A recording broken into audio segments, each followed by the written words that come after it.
मेरे भारतवर्ष के तमाम बुद्धिजीवी लोगों, जय भीम, नमो बुद्धाय, सरसीगल, सलाम वालेकुम।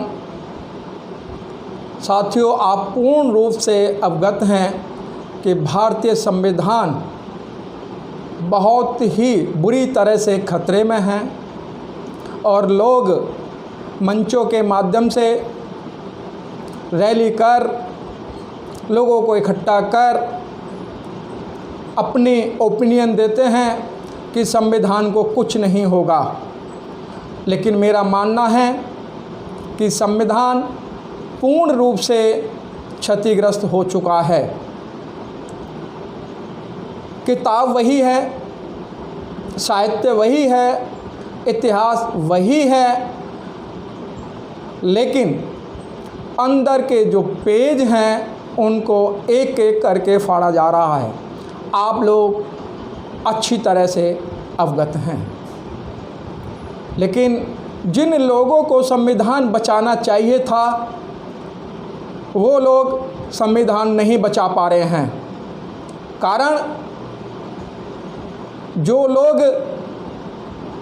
IAS, IPS अपर अधिकारी बन तो गए, बाबा साहब के रिजर्वेशन के तहत बन तो गए, लेकिन साथियों जिस समाज ने उनको अधिकारी बनाकर भेजा, मानता हूं उनकी मेहनत है, लेकिन बाबा साहब और समाज नहीं होता तो मेरा मानना है वो आज अधिकारी भी नहीं होते।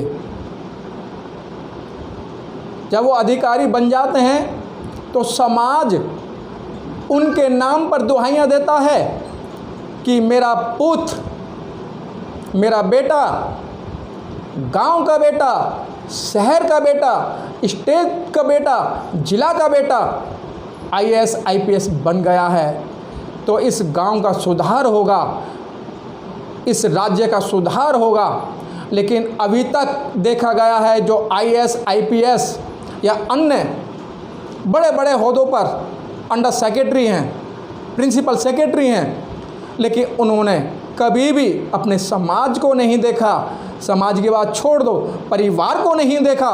परिवार को छोड़कर शहरों की तरफ प्रस्थान कर लिया। अच्छी बात है, शहरों की तरफ प्रस्थान कर लिया, परंतु आज तक उन्होंने पीछे मुड़कर नहीं देखा कि जिस समाज की बदौलत मैं आज यहाँ अधिकारी हूँ, IAS हूँ, IPS हूँ, डॉक्टर हूँ, इंजीनियर हूँ।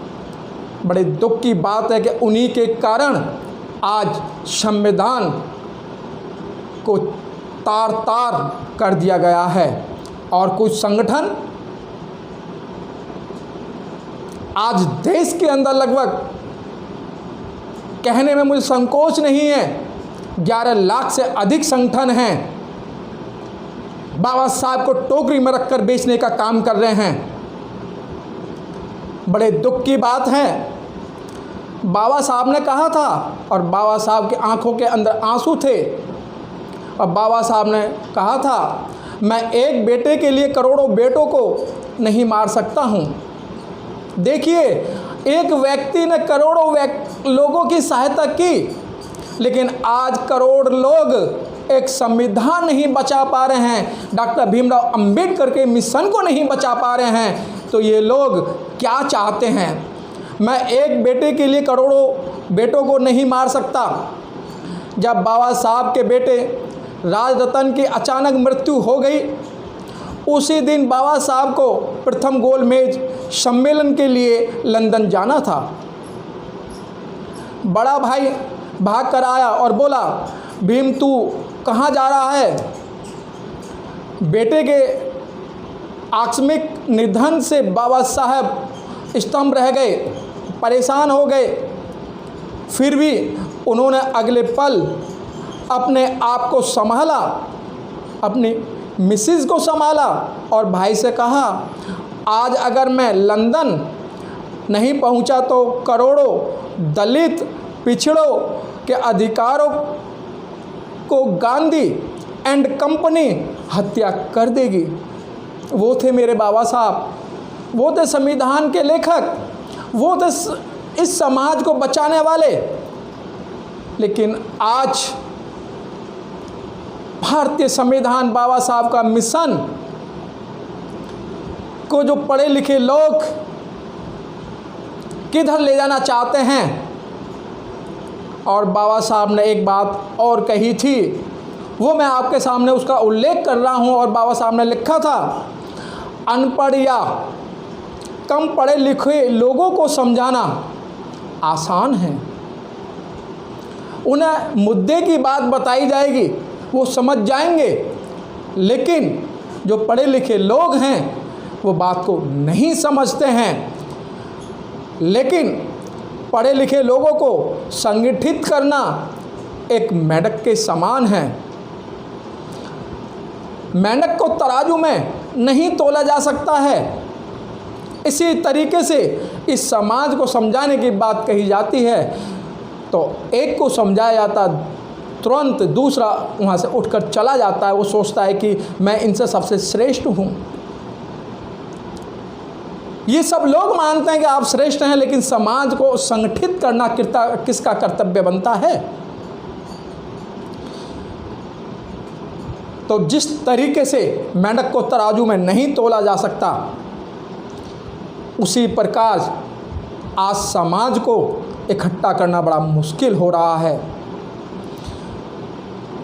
दूसरे को तराजू में डालते हैं तब तक पहला वाला कूदकर भाग जाता है, क्योंकि हर पढ़ा लिखा व्यक्ति अपने आप को हर बात में दूसरे से ज़्यादा श्रेष्ठ समझता है। ये बाबा साहब ने कहा था। तो साथियों, आप लोगों का जीवन अच्छी तरीके से कट चुका है,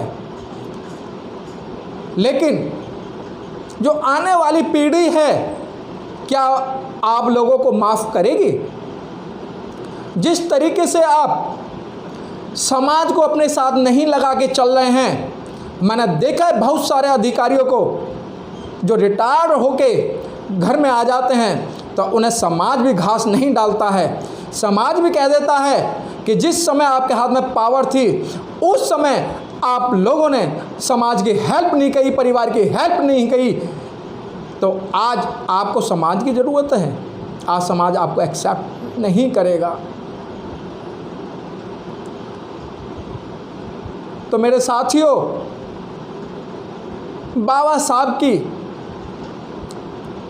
जो मेहनत है, बाबा साहब ने जो कारवा खड़ा किया है, माननीय कांशीराम साहब ने उसको बढ़ावा दिया, लेकिन आज देश के अंदर लाखों लाखों डॉक्टर हैं, लाखों लाख वकील हैं और लाखों लाख इंजीनियर हैं। कोई भी किसी भी बात में कम नहीं है, लेकिन कमी है तो उनकी बुद्धि की कमी है। आज समाज को नहीं देख रहे हैं वो। अगर समाज को देखा होता तो आज संविधान के टुकड़े नहीं हो रहे होते, संविधान के अंदर का पेज नहीं फट रहे होते। तो मेरे देश के बुद्धिजीवी लोगों, इस संविधान को बचा लो, इस देश को बचा लो। अगर संविधान बचेगा तो देश बचेगा, अगर देश बचेगा तो दलित, शोषित, पिछड़ा वर्ग बचेगा। ये आपके आंखों के सामने सारा कुछ गठित होता जा रहा है, लेकिन आप आंख मूंदे हुए बैठे हुए हैं। आप अधिकारी हैं, लेकिन आप बाहर निकलना नहीं चाहते। और मैं उन संगठनों को, उन राजनीतिक नेताओं को अवगत कराना चाहता हूं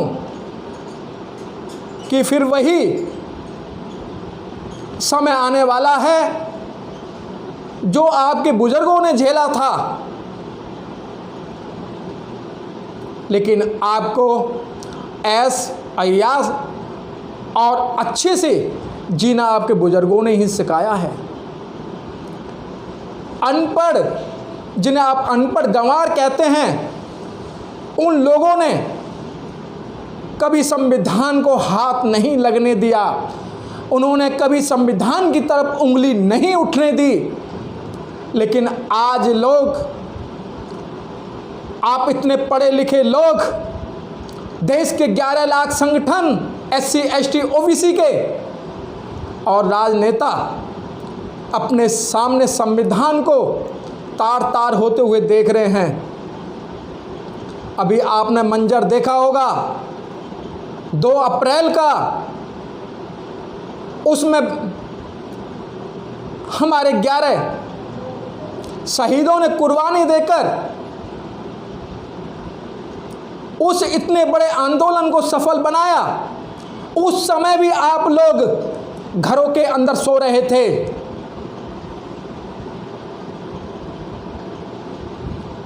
आप लोग, मैं नहीं कहता कि आप अपने बच्चों की तरफ ना देखें, मैं नहीं कहता आप अपने नौकरी ना करें, सब कुछ करें, लेकिन जिस समाज ने आपको पढ़ लिख कर अधिकारी बनाया है और आपको अच्छी ज़िंदगी जीने का मौका दिया है, तो उसमें से कुछ समय आपको समाज को देना होगा, वरना समाज आपको कभी माफ़ नहीं करेगा और न ही आपको किसी तरीके से गले लगाएगा। मैं ज़्यादा कहना नहीं चाहता हूँ। बड़ा दुख होता है कि जिस मसीहा ने, अकेले उस मसीहा ने ना तो कोई खून बहा, ना किसी तरीके का आक्रोश होने दिया, लेकिन आज करोड़ों लोग संविधान को बचाने में, संविधान की रक्षा करने में ना सक्षम हैं। ऐसा क्यों? क्या है आपके पास कमी? तो साथियों, आपको सोचना होगा, समझना होगा। आने वाली पीढ़ी आपको माफ नहीं करेगी, मैं बार बार कह रहा हूं। साथियों, धन्यवाद। बात बहुत सारी कहनी है, लेकिन आंखों से आंसू नहीं रुकते हैं, क्योंकि आज बाबा साहब का संविधान, आज बाबा साहब का मिशन को चंद लोग टोकरी के अंदर रखकर बेच रहे हैं। साथियों, धन्यवाद। जय भीम, नमो बुद्धाय। Press the bell icon on the YouTube app and never miss another update.